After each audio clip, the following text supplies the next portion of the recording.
retour dans le 22 minuit, toute l'actu vue du Sud, soyez les bienvenus. Si vous nous rejoignez, voici les titres de ce nouveau journal. Le Front National en position de force pour les prochaines élections régionales. Certains observateurs estiment que le FN est en capacité de remporter certaines régions en 2015, parmi lesquelles PACA. Les arboriculteurs du Sud tirent la sonnette d'alarme. Ils n'arrivent plus à vendre la production de pommes et de poires et l'embargo russe sur les produits alimentaires n'a rien arrangé. Et puis, dans le Gard, à Saint-Hilaire-d'Auzilan, les élèves de l'école primaire sont des petits chanceux. Pour rentrer de l'école le mercredi, ils empruntent une calèche, un moyen de transport original qui a en plus le mérite d'être propre et économique.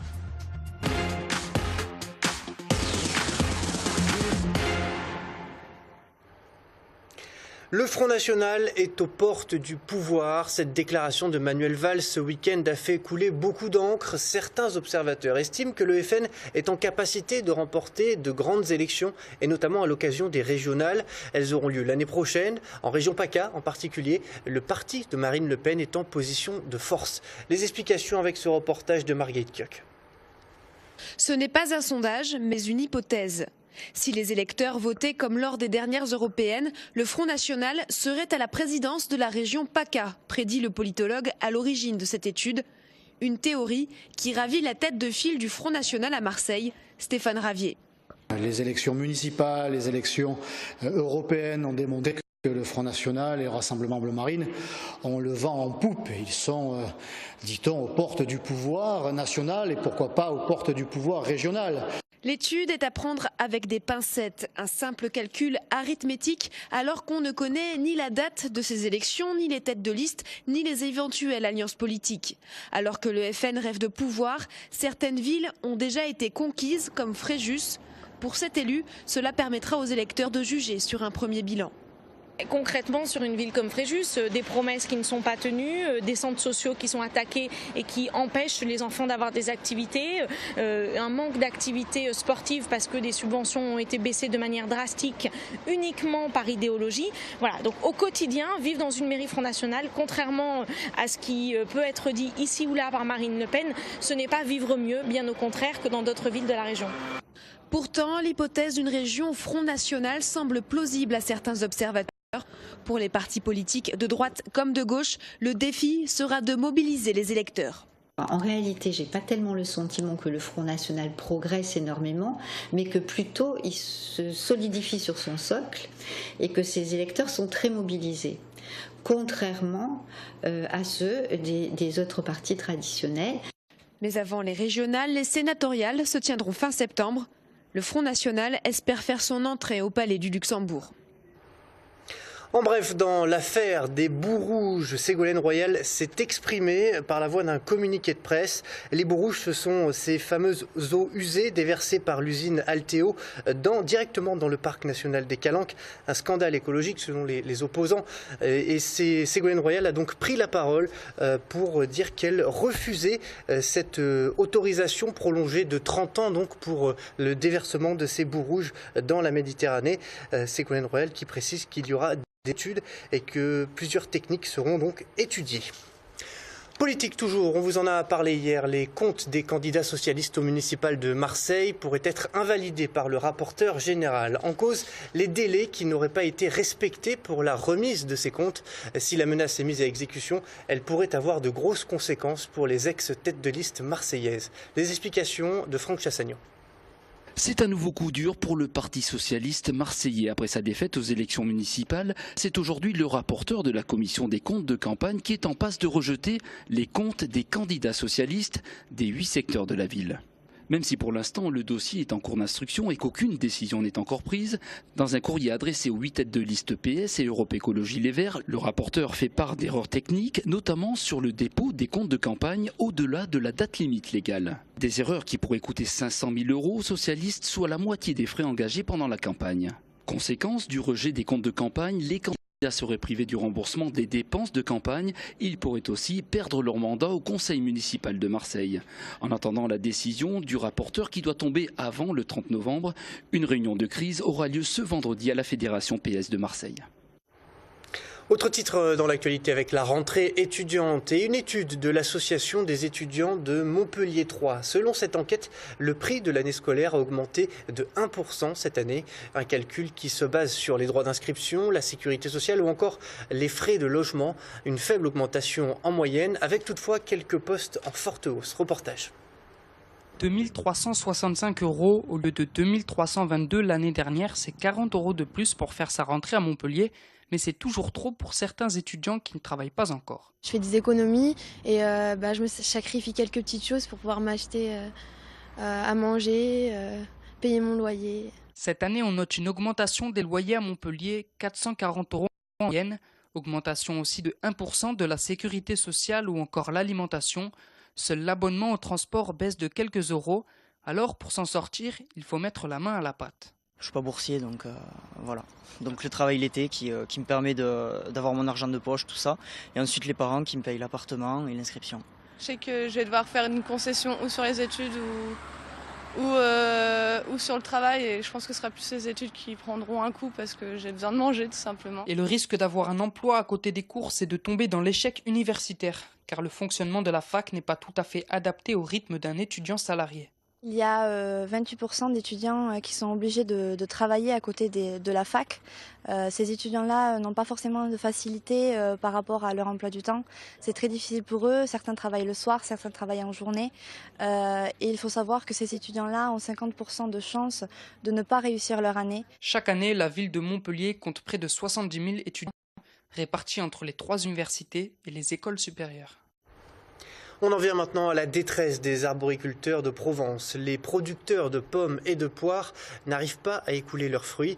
Ils doivent déjà faire face à une concurrence acharnée des pays d'Amérique du Sud. Mais à cela s'ajoute maintenant l'embargo russe sur les produits alimentaires. Toute la filière est donc menacée. C'est un reportage de Sidonie Caneto.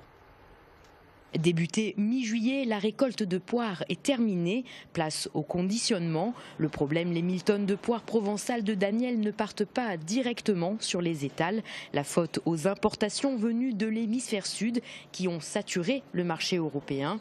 Le problème d'écoulement des stocks de Daniel s'aggrave avec l'embargo russe. Il y a la marchandise dans les frigos, il y a la marchandise qui va sûrement même être jetée puisqu'elle ne tiendra pas en conservation suffisamment longtemps pour arriver à écouler toute la récolte de Guyot.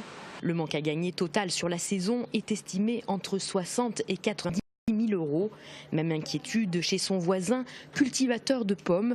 Les stocks de l'an dernier ne sont toujours pas écoulés alors que la nouvelle récolte a commencé.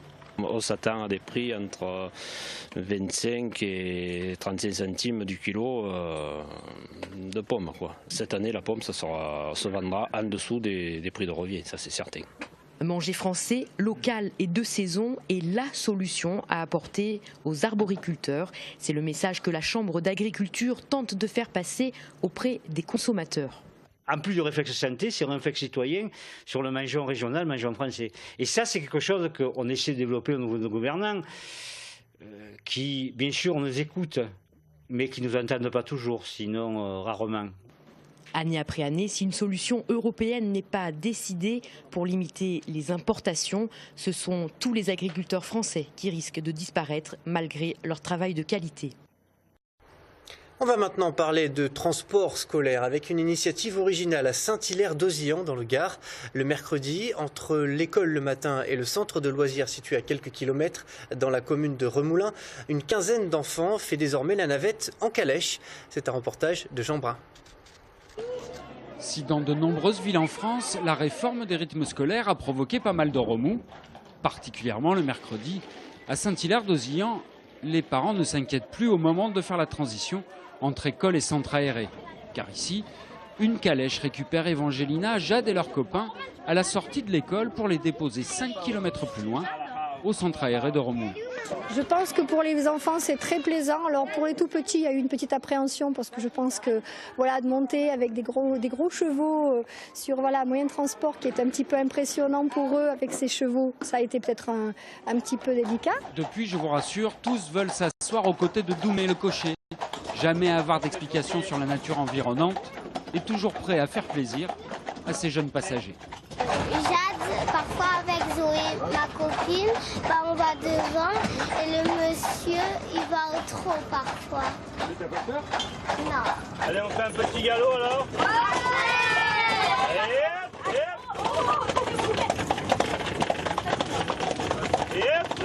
On veut aussi installer des après-midi pédagogiques avec la découverte de leur patrimoine, découverte des vignes, de tout notre territoire en fait, grâce à l'attelage. On a une allure qui permet de vraiment découvrir tranquillement. Dans cette petite commune de 1000 habitants, on a su se montrer inventif et responsable, car outre le côté écologique de l'initiative, la mise en place d'un quart de ramassage scolaire aurait coûté beaucoup plus cher. C'est le comble du chic à Marseille. Pendant quelques jours, il est possible de dîner sur l'eau. Un restaurant éphémère a été installé sur un îlot artificiel près de la plage du Roucas Blanc. Un très bel endroit pour dîner, même s'il n'est pas accessible à toutes les bourses. Alexandra Fergan. C'est un voyage vers la découverte. Nous sommes à bord d'un bateau navette qui nous conduit vers le premier water lounge d'Europe.